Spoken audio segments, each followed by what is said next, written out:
Hello guys, இன்னைக்கு நம்ம பார்க்க போற அனிமே ஐ பேரி எவ்ரிதிங் எபிசோட் 3 தான். ஸோ மறக்காம கீழே லைக் பண்றீங்க. அதே மாதிரி நீங்க சப்ஸ்கிரைப் பண்ணலையா, சப்ஸ்கிரைப் பண்ணிக்கோங்க. ஏன்னா அப்பதான் இதுக்கத்த வர எபிசோட்லாம் நோட்டிஃபிகேஷனா வரும். சரி வாங்க, நம்ம டைம் மிஸ் பண்ணாம எதுக்குன்னே தெரியல, ஸ்டார்டிங்லயே அவன் வந்து ஏதோ ஒரு விஷயத்துக்காக இவனை கூப்பிடுறான். ஆனா நூறு ரொம்ப டயர்டா இருக்கான், அவனோட வீட்டுக்கு போகணும் அப்படின்னு தான் பாக்குறான். ஆனா என்ன பண்றது, இவங்க வந்து என்ன விட மாட்டாங்க போல. இதுக்கப்புறம் அவங்க வேற ஒரு ஏரியாக்கு வராங்க. இப்பதான் அவனுக்கே புரியுது, அதாவது இந்த பர்சன் நம்ம நூறு கூட சண்டை போடணுமா, நீ இங்க இருக்கிற எந்த வெப்பனை வேணா யூஸ் பண்ணிக்கலாம், ஏதாச்சும் ஒன்னு யூஸ் பண்ணி உன்னோட தைரியத்தை என்கிட்ட காட்டு. அட இதுவும் நல்ல வாய்ப்பா தான் இருக்கும். ஏன்னா எனக்கு வந்து அந்த அளவுக்கு எக்ஸ்பீரியன்ஸ் எல்லாம் ஒன்றும் இல்ல. ஆனா இவருக்கு நிறையவே எக்ஸ்பீரியன்ஸ் இருக்கிறதுக்கு வாய்ப்பு இருக்கு. இவர் கிட்ட இருந்து நம்ம நிறைய விஷயத்த கத்துக்கலாம். ஆனா இது வரைக்கும் நான் ட்ரைனிங் பண்ணும்போது கூட நான் தனியாக தான் ட்ரெயின் பண்ணியிருக்கேன். இந்த மாதிரி வாய்ப்பெல்லாம் எனக்கு கிடைச்சதில்ல. அங்கே இன்னொரு ஒரு கட்டையாலான ஒரு வெப்பன் எடுத்து கட்டுறான். நான் இதை வச்சு தான் சண்டை போட போறேன். இதுக்கப்புறம் அந்த சண்டையும் ஆரம்பிக்குது. அங்க யாருக்குமே ஒண்ணுமே புரியல. அட யார் இவன், நம்ம கேப்டனுக்கே சேலஞ்ச் பண்ணிருக்கான், இவனுக்கு வந்து சாகணும்னு ஆசை இருக்கு போல. அங்க நூறுக்கும் ஒன்றும் புரியல. அதாவது இவனுக்கு எவ்வளவு திறமை இருக்கும்னு எனக்கு சரியா தெரியல. ஆனா என்னோட பெஸ்ட்டை நான் கொடுக்க போறேன். இதுக்கப்புறம் அவன் தாக்க ஆரம்பிக்கிறான். அதுல இருந்து ஆளு தப்பிக்கிறான். இதே மாதிரி ஒரு வாட்டி அவன் தாக்கும் போது நூறு நோட்டீஸ் பண்றான். அதாவது அவன் நகர்றது கொஞ்சம் ஸ்லோவா இருக்கிற மாதிரி இருக்கு. எனக்கு நல்லாவே புரியுது, அதாவது அவன் எனக்கு ஹோல் பேக் பண்றான்னு. ஆனா இது வந்து சரியா இல்ல. இதனாலே அவன் தாக்கின்னு இருக்கும் போதே சொல்றான், நிறுத்துங்க, நீங்க வந்து உங்களோட முழு திறமையை காட்டாம ஹோல் பேக் பண்றீங்க. ஆமா ஆமா, நான் வந்து ஹியூமன்ஸ் கிட்ட அவளைக்கும் இந்த மாதிரி திறமையெல்லாம் காட்ட மாட்டேன். ஆனா நீ சொல்லும் போது நான் காட்டி ஆகணும். இதுக்கப்புறம் அவன் தாக்க அது சம வேகமா இருக்கு. அட போன வாட்டியை கம்பேர் பண்ணா இவன் இந்த வாட்டி சம வேகமா தாக்குறான். ஆனா என்ன ஒண்ணு, இவன் என்னதான் எவ்வளவு வேகத்துல தாக்குனாலும் இவன் மேல எந்த விதமான டிஃபென்ஸும் இல்ல. நானும் அசால்ட்டாவே டாச் பண்றேன். ஆனா என்ன ஒண்ணு, இவன் தாக்குறத வச்சே நல்லா சொல்ல முடியும், ஏதோ அவனையும் அவன் தாக்க சொல்ற மாதிரி இருக்கு. இதே மாதிரி ஆளு எவ்வளவோ தாக்க ட்ரை பண்றான். இருந்தாலும் ஒரு கீரல் கூட அவன் மேல படுற மாதிரியே இல்ல. அட என்னோட ஸ்பியர் எதுக்கு அவன் மேல பட மாத்து. இது பத்தாது, நான் வேற ஏதாச்சும் ஒரு வழியை கிரியேட் பண்ணும். இதனாலே அவனோட ஸ்பியரை கீழ் நோக்கி தாக்குறானா, இதே ஒரு வாய்ப்பாச்சு அவன் குதிக்கிறான். அவ்வளவுதான், நீ காத்துல மாட்டிக்கின. இது சொன்னத்த செகண்டே அவன் மேல தாக்குறான். இருந்தாலும் அதுல இருந்து தப்பிக்கிறான். நிறுத்துங்க, நீங்க வந்து இன்னும் ஸ்பீடா மேல அட்டாக் பண்ண முடியுமா? என்னது இன்னும் ஸ்பீடாவா? அங்க அவனை பார்க்கும் போதே நம்ம நூறுக்கு தெரியுது, அதாவது இவனுக்கு வந்து எவ்வளவுதான் திறமை இருக்கா இல்ல இன்னமும் இருக்கா. ஆனா இவன் சோர்ந்து போற மாதிரி எனக்கு ஃபீல் ஆகுது. இல்லைன்னா நான் என்னோட ட்ரைனிங்னால ரொம்ப ஸ்ட்ராங் ஆயிட்டேனா. இப்படி இவன் யோசனை இருக்கும் போது இன்னொரு பயங்கரமான அட்டாக் பண்றான். அதனால ஒரு விண்டு ப்ரெஷரே உருவாகுது. அவ்வளவுதான் காலி அப்படின்னு நினைக்கும் போது பின்னாடி இருக்கான் ஆளு. அட இவன் வந்து எப்படி தப்பிச்சான், போதும் நான் வந்து தோத்துட்டேன் அப்படின்னு சொல்லி இவன் போக ஆரம்பிக்கிறான். அது வந்து எனக்கு ரொம்ப க்ளோஸ் ஒன்னா இருந்ததுப்பா. சீன்ல அங்க யாருக்குமே புரியல, அதாவது கேப்டனோட அந்த பயங்கரமான அட்டாக், அந்த அட்டாக்ல இருந்து அவன் எப்படி தப்பிச்சான். அந்த அட்டாக்ல பயங்கரமான வெடிப்பும் ஏற்பட்டுச்சு. இதுவே ஒரிஜினல் ஸ்பியரா இருந்தா அவ்வளவுதான், அவனோட மண்டியே இல்லாம இருக்கும். ஆனா அதுல இருந்தும் அவன் எப்படி தப்பிச்சிருப்பான். ஆனா கேப்டன் கில்பர்ட் அவரை வந்து ஒரு காலத்துல ஜீனியஸ் அப்படின்னு சொல்லுவாங்க. அங்க கில்பர்ட்டும் அதை பத்தி தான் யோசனை இருக்கான், ஜீனியஸ். இதுக்கப்புறம் சீன் பாஸ்ட்டுக்கு போது கில்பர்ட் அவனை பத்தி சொல்ல ஆரம்பிக்கிறான். நான் இப்போ இந்த ஸ்பியரை என்னோட கையில எத்தணும், அப்பத்துல இருந்தே நான் ஜெயிச்சுதான் இருக்கேன், என்ன இது வரைக்கும் யாராலையுமே தோக்கடிக்க முடியல. மக்கள்லாம் என்னை பத்தி என்ன திரும்ப பேச ஆரம்பிச்சாங்க. அவ்வளவுதான், இவனால யாராலையுமே தோக்கடிக்க முடியாது அப்படின்னு தான் என்னை பத்தி பேசின்னு இருப்பாங்க. ஆனா எனக்கு ஒரே ஒரு விஷயம் தெரியும், ட்ரைனிங் வந்து நம்மளோட ஒவ்வொரு டெக்னிக்கையும் நல்லாவே இம்ப்ரூவ் பண்ணும். அதே மாதிரி தான் நானும் நல்லாவே ஸ்ட்ராங் ஆனேன். இதுக்கப்புறம் வேற ஒரு சீனை காட்டுறாங்க. அவன் மலை பகுதியில நின்று அந்த வில்லேஜை பார்த்துன்னு இருப்பானா. பின்னாடியே ஒருத்தர் வந்து சொல்றாரு, வந்து சிட்டில வந்து என்ஜாய் பண்ணியா, அதாவது உனக்கு ஃபன் கிடைச்சதா? எனக்கு ஃபன் கிடைச்சது அப்படின்னு சொல்றத விட எனக்கு ரொம்ப போரிங்கா இருக்கு அப்படின்னு தான் நான் சொல்லுவேன். நான் வந்து இன்னும் கேள்விப்பட்டேன்னா, நீ வந்து நிறைய சிட்டிக்கு போய் நிறைய பேரை சேலஞ்ச் பண்றியாமே, அதாவது உன்னோட யாராச்சும் ஸ்ட்ராங்கா இருக்காங்களா அப்படின்னு செக் பண்றதுக்கு. ஆனா எனக்கு தெரிஞ்ச வரைக்கும் உன்னை விடவும் யாருமே ஸ்ட்ராங்கா இருக்க மாட்டாங்கன்னு தான் நான் சொல்லுவேன். நீங்க என்ன சொல்ல வரீங்க, கேபிட்டல்ல இருக்கிற ஸ்ட்ராங்கான ஆளுங்களே நான் தோக்கடிச்சிட்டேன். தெரியாது ஒண்ணு, கிங்டம் வந்து ஒரு மாதிரி அப்படியே சரிய ஆரம்பிக்குது அப்படின்னு தான் நான் சொல்லுவேன். அதனாலே என்னவோ தெரியல, கிங்டம்ல நிறைய பேரை ஸ்ட்ராங்கா இருக்கிற மாதிரி அவங்க கேதர் பண்றாங்க. அந்த இடத்துக்கு ஸ்ட்ராங்கான ஆளுங்களும் போயிருப்பாங்க. அதுக்கு நான் ரிச் ஆகுறதுக்கும் ஒரு ஃப்ரேமையும் அடையிறதுக்கு தான். நீ ஏன் திரும்ப உன்னோட கேபிட்டலுக்கே போய் அங்க நீ எதுக்கு போக கூடாது? ஏன்னா அந்த கேபிட்டல்ல நிறையவே ஸ்ட்ராங்கான ஆளுங்களும் இருப்பாங்க. இதுக்கப்புறம் அவன் கேபிட்டலுக்கு வரான். கேபிட்டலுக்கு வந்தக்கப்புறம் அவன் முழுசாவே ஃபோக்கஸ் பண்றது ஒரே ஒரு விஷயம் தான், மாஸ்டர்ஸ் எல்லாத்தையுமே அவன் ஹன் பண்றான். ஆனா நான் இங்க வந்து நிறைய பேர் கையில சேலஞ்ச் பண்ண, யாருமே ஏன் அளவு ஸ்ட்ராங்காவே இல்ல. நிறைய மாஸ்டரையும் நான் கொன்னேன், இது வரைக்கும் எனக்கு அந்த மாதிரி ஸ்ட்ராங்கான மாஸ்டரும் கிடைக்கல. இதனாலேயே என்னவோ தெரியல, ரொம்ப போர் ஆயிட்டேன். இதுக்கப்புறம் அவன் ஒரு இடத்துல பார்த்துன்னு இருக்கான். அங்க மாஸ்டரும் வந்து சொல்றாரு, என்னப்பா ரொம்ப சோகமா இருக்கிற போல, ஏன்னா உன்னோட டிவைன் ஸ்பியர் அந்த டைட்டில் வந்து வேற யாருக்கும் போயிருக்கு. ஆனா எனக்கு அதை பத்திலாம் கவலை இல்ல, டைட்டில் வந்து ஒரு தலைவலி தான். அதுக்கும் மேல நான் எதுக்கு அதை பத்திலாம் கவலைப்படணும், ஏன்னா அவ வந்து ஸ்ட்ராங்னு சொல்றதோட ரொம்ப டிஃப்ரெண்டானவ.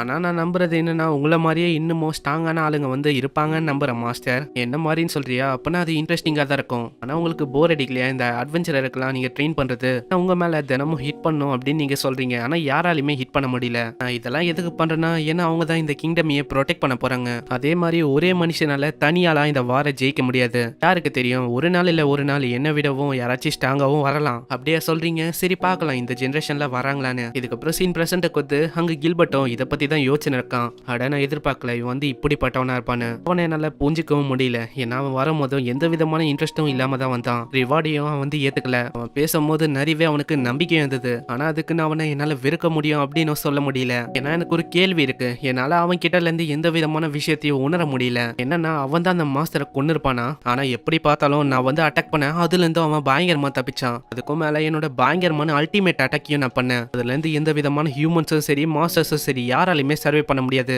அதுல இருந்து ஆள் எப்படி தப்பிச்சிருப்பான் அதுவும் எனக்கு புரியல. ஆனா அந்த சிங்கிள் காம்பேக்ட்ல நான் ஃபர்ஸ்ட் டைம் தோத்து போனேன். ஆனா அந்த காம்பேக்டையும் வந்து பாதிலே நேத்து நான் போதும்னு நானும் எதுக்குன்னு கேட்டேன். இருந்தாலும் அது போதும் அப்படின்னு சொல்லி அவன் போக ஆரம்பிச்சான். எனக்கு அப்பவும் புரியல. அதாவது என்ன வந்து மத்தவங்க முன்னாடி எம்பாரஸ் ஆக கூடாது அப்படின்னு சொல்லி தான் இவன் இப்படி பண்றானோ அப்படின்னு நான் யோசிச்சேன். நான் நம்ம ரெண்டு பேருமே திரும்பவும் சந்திக்கும் போது நம்ம இதை பாத்துக்கலாம் அப்படின்னு சொல்லி அவன் போயிட்டான். அதுக்கப்புறம் நான் சைட்ல நோட்டீஸ் பண்ணேன், அங்க நிறையவே ஒரு மாதிரி பள்ளமா இருந்தது. எனக்கு ஒண்ணுமே புரியல. அதாவது என்னோட அட்டாக்ல இருந்து தப்பிச்சா இந்த பள்ளமும் எப்படி உருவாயிருக்கும், அவன் டாச் பண்ணதுல இப்படி ஆயிருக்குமா. அதுக்கும் மேல என்னோட அல்டிமேட் அட்டாக் இதுக்கு மேலதான் ரொம்ப ஃபன்னா போக போகுதுன்னு நினைக்கிறேன். இதுக்கப்புறம் அவன் போகும்போது அதே விஷயத்த தான் யோசனை இருக்கான். அந்த அட்டாக் வந்து ரொம்ப பயங்கரமான அட்டாக். அதுல இருந்து நான் எப்படியே தப்பிச்சிட்டேன். ஏன்னா நான் அந்த டைம்ல ரொம்ப பதறி போயிட்டேன். அந்த டைம்ல நான் ரொம்ப ஸ்பீடா மூவ் ஆகலன்னா அவ்வளவுதான், நான் வந்து அங்கேயே இறந்து போறதுக்கு நிறையவே வாய்ப்பு இருந்திருக்கும். அந்த டைம்ல நான் வந்து எப்படியே தப்பிச்சிட்டேன். ஆனா எனக்கு இன்னமும் புரியல அவன் வந்து எதுக்கு அந்த மாதிரி ஒரு அட்டாக் பண்ணான்னு. ஏன்னா அது என்ன எனக்கு ஒரு வார்னிங்கா இல்ல இருக்கலாம் ஏதோ ஒண்ணு. ஏன்னா நான் வேற அவனை விடவும் ரொம்ப வீக்கா இருக்கிறேன். நான் வந்து அவனுக்கு கிரேட்ஃபுல்லா இருக்கணும். ஆனா இது இன்னமும் பத்தல. நான் இன்னமும் ஹார்டா ட்ரெயின் பண்ணணும்னு நினைக்கிறேன். இதுக்கப்புறம் அவன் திரும்பவும் அந்த ஜாப்ஸ் எல்லாமே பண்ண ஆரம்பிக்கிறான். அந்த ஸ்வாடை வச்சுதான் அங்க இருக்கிற ட்ரைனேஜ் எல்லாமே அல்றானா. அது எல்லாமே அப்படி சுத்தமாயிடுது. அட என்னோட கண்ணி என்னால நம்ப முடியல. ஏன்னா இது சாதாரணமா கிளீன் பண்ணா கூட இப்படி கிளீன் ஆகாது. இதை வச்சு என்னால ஈஸியாவும் கிளீன் பண்ண முடியுது. அதுக்கும் மேல இது பலன்னு இருக்கு. இதே மாதிரி அவன் திரும்பவும் வேற ஒரு ஜாபையும் பண்ண போறான். இதுக்கப்புறம் அவன் தனியா உட்காந்து அந்த விஷயத்தை தான் யோசனை இருக்கான். அந்த குகையில அந்த மாஸ்டர் வந்ததுல இருந்தே திரும்பவும் அந்த குகைக்கு எந்த விதமான ஜாபும் கிடைக்கிறது இல்ல. அதுக்கும் மேல இந்த எஃப் ரேங்க்ல இருக்கிற ஜாப் எல்லாமே முடிஞ்சு போயிட்டா நான் என்ன பண்றது. அப்புறம் நான் வந்து பீப்புள்ஸுக்கு ஹெல்ப் பண்ற மாதிரி தான் இருக்கும்னு நினைக்கிறேன். இல்லைன்னா என்னோட சோடை வச்சு தான் ஏதாச்சும் பண்ணணும்னு நினைக்கிறேன். நான் என்ன பண்றது, இதை வச்சு என்னால போட்டியும் நகர்த்த முடியும். ஏன் இதை வச்சு என்னால குக் பண்ண முடியும். இதே மாதிரி எனக்கு நிறைய விஷயம் இருக்கு பண்றதுக்கு. அங்க நெருப்பையும் உண்டாக்குறான். நல்ல வேலை இந்த பேசிக்கான ஸ்கில் எல்லாம் நான் ஸ்கூல்ல கத்துக்கினேன். இப்படி இவன் பேசின்னு இருக்கும் போதே பின்னாடியே லீனோ வராங்க. அவளை பார்க்கும்போது அந்த பொண்ணு சொன்ன விஷயம் தான் ஞாபகம் தான். இதனால ஆளு கம்முன்னு இருக்கான். ஆமா என்ன ஆச்சு, ஏதாச்சும் விஷயமா யாராச்சும் தப்பா சொல்லிட்டாங்களா. இல்ல அப்படிலாம் ஒண்ணும் இல்ல, நீ வந்து எதுக்கு வந்த. அதுவா கில்டு மாஸ்டர் கிட்ட கேட்டேன். அவரு கிட்ட கேட்டா நீங்க இங்கதான் இருப்பீங்க அப்படின்னு சொன்னாங்க. ஆனா அவர் என்னோட லொகேஷன் எல்லாம் சொல்லிருக்க மாட்டாரு. அப்போனா கண்டிப்பா இதுவும் அவளோட ஸ்கில்லா தான் இருக்கும்னு நினைக்கிறேன். சரி நீ சொல்லு லீன், எதுக்கு நீங்க வந்திருக்க, என்ன காரணம். அதுவா நான் வந்து உங்க சைடு இருந்து ஏதாச்சும் ஹெல்ப் பண்ணும் அப்படின்னு தான் நான் இங்க வந்திருக்கேன். அதாவது உங்களுக்கு ஒரு அசிஸ்டன்டாவோ இல்ல அப்ரான்டிஸாவோ இருக்கலாம் அப்படின்னு வந்திருக்கேன். நீங்க வந்து என்ன வேலையை பண்றீங்களோ அதுக்காக நான் ஹெல்ப் பண்ண போறேன். அதனால நீங்க கவலைப்படாதீங்க, நான் வந்து எல்லா உதவியும் உங்களுக்கு பண்ணுவேன். ஆனா அவன் டைரக்டா வேணாம் அப்படின்னு சொல்லிடுறான். அட நீங்க இன்னும் சொல்ல வரீங்க எனக்கு வந்து எக்ஸ்பீரியன்ஸ் இல்ல அப்படின்னு நினைக்கிறீங்களோ. ஆனா நான் இது வரைக்கும் எல்லா மேஜிக் ஸ்கூல்லையும் அட்டென்ட் பண்ணிருக்கேன். எனக்கு எல்லாத்துலயுமே நிறையவே எக்ஸ்பீரியன்ஸ் இருக்கு. அதனால நான் உங்களை நல்லாவே அக்கம்பெனி பண்ண முடியும். ஆனா விஷயம் அது இல்ல, உனக்கு புரியலன்னு நினைக்கிறேன். அப்பனா நீங்க என்ன சொல்ல வரீங்க, இன்னைக்கு இல்லைன்னா கூட வேற என்னைக்காச்சும் நீங்க ஹெல்ப் பண்ண விடுவீங்களா. இல்ல உனக்கு இன்னுமா புரியல. அதாவது என்னால உனக்கு எதுவும் ஹெல்ப் பண்ண முடியாது. அதுக்கும் மேல நான் சொல்லி தர மாதிரி எந்த விதமான விஷயமும் உனக்கு இல்ல. அட நீங்க இன்னும் சொல்ல வரீங்க எனக்கு ஹெல்ப் பண்ண விடுங்க. அதாவது உங்களுக்கு ட்ரைனிங் பண்ணும் போதாச்சும் நான் ஹெல்ப் பண்ணலாம்ல. இல்லனா இல்லதான். அப்பனா நான் வந்து உங்களுக்கு காட்டுறேன் எனக்குள்ள என்ன திறமை இருக்குன்னு.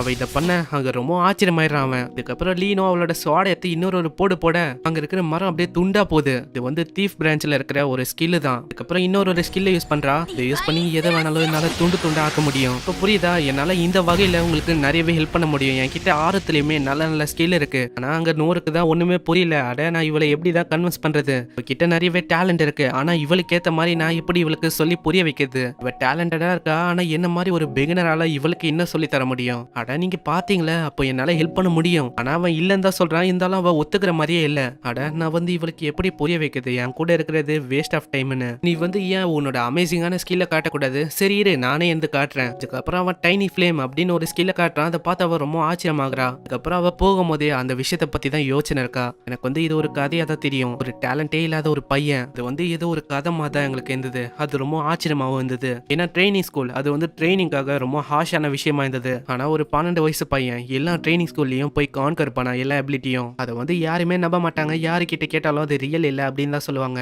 ஏன் ஹார்டான ஃபைட்டர்ஸ் கூட 3 நாள்ல எல்லாத்தையுமே கை விட்டுருவாங்க. ஆனா எப்படி அந்த பையன் 3 மாசத்துக்கு சர்வே ஆனா நான் அந்த பர்சனை சந்திக்கும் போது அதே விஷயம் தான் எனக்கு அப்படியே ஃபீல் ஆச்சு. இதுக்கப்புறம் வேற ஒரு சீனை காட்டுறாங்க. அவளோட இன்ஸ்ட்ரக்டர் கிட்ட ஏதாச்சும் இன்ட்ரெஸ்டிங்கா காட்டுங்க அப்படின்னு அவ கேக்குறா. அவரும் ஏதோ ஒரு சின்ன ஃபயரை காட்டாரு. அது திடீர்னு பெருசும் ஆகுது. நீ பாக்குறல இது இன்ட்ரெஸ்டிங்கா இருக்கா? ஆனா நீ இதை கத்துக்கிறதுக்கு நிறையவே ட்ரைனிங் பண்ற மாதிரி இருக்கும். இதுக்கப்புறம் சீன் பிரசன்ட்க்கு வந்து இதே விஷயத்தை தான் அவ ட்ரை பண்ண பாக்குறா. என்னதான் ட்ரை பண்ணாலும் அது அந்த அளவுக்கு பெருசாக மாத்து. அது அதே சைஸ்ல தான் இருக்கு. இந்த விஷயம் இதனால தான் நான் அந்த இடத்துல பேசாம அப்படியே நின்னேன். ஏன்னா ஒரு அந்த ஃபயர் அப்படியே பெருசாக்கி இன்னமும் பெருசாக்கினே இருந்தாரு. இதுல எனக்கு தெரிஞ்சது இந்த உலகத்துல இருக்கிற ஓகேன் அந்த பவர்ஃபுல்லான மெஜிஷியன் அவரை விடவும் இது பெருசா இருந்தது. இது அவன் பண்ணி காட்டியிருப்பான். இதே மாதிரி தான் என்கிட்ட மத்த ஸ்கில்லும் இருக்கு அப்படின்னு சொல்றான். இப்படி பார்த்தா ஒரு ஆழத்தை தாண்டி மிகப்பெரிய ஆள் அவரு. அதுக்கும் மேல அவரு கிட்ட நிறையவே திறமை இருக்கு. ஏன் அந்த மாஸ்டர் கூட சண்டை போடும் போதும் அந்த சோடை வச்சு அப்படி டிஃப்ளெக்ட் பண்ணாரு. அதுக்கும் மேல அவரு ரொம்ப ஸ்ட்ராங். இது வரைக்கும் அவரு நிறையவே ட்ரைனிங் ஒருத்தருக்காரு. டயர்டும் ஆனதுல அவரோட பாடி ஸ்ட்ராங்காவும் இருக்கு. அவருக்கு நல்ல வில்லும் இருக்கு. அந்த மாதிரி ஒருத்தர்கிட்ட நான் எந்த மாதிரி ஸ்கில்ல நான் காட்டுறது? என்னோட ஹை கிளாஸான ஸ்கில் எல்லாமே காட்டினேன். இருந்தாலும் அது வேலைக்கு ஆகல. ஏன்னா அவரு ரொம்ப ஸ்ட்ராங்கா இருக்கிறாரு. அவரை எதாலையும் அசைக்க முடியாது. ஏன் நான் ஒரு கிங்கோட ஃபேமிலியில இருக்கேன். இதுக்கப்புறம் நான் வந்து இந்த கிங்டமே ஆள்ற மாதிரி கூட இருக்கலாம். நானு என்னோட பிரதரும். ஆனா நான் என்னதான் இந்த கிங்டமே ஆட்சி செஞ்சாலும் அவர் வந்து என்னால அசைக்க முடியாது. அதுக்கும் மேல யாரு இன்னும் கேர் பண்ணா? அதாவது கிங்கோட வம்சாவளியில இருந்து வந்தா நாங்க ஸ்ட்ராங்கா இருக்கணும்னு.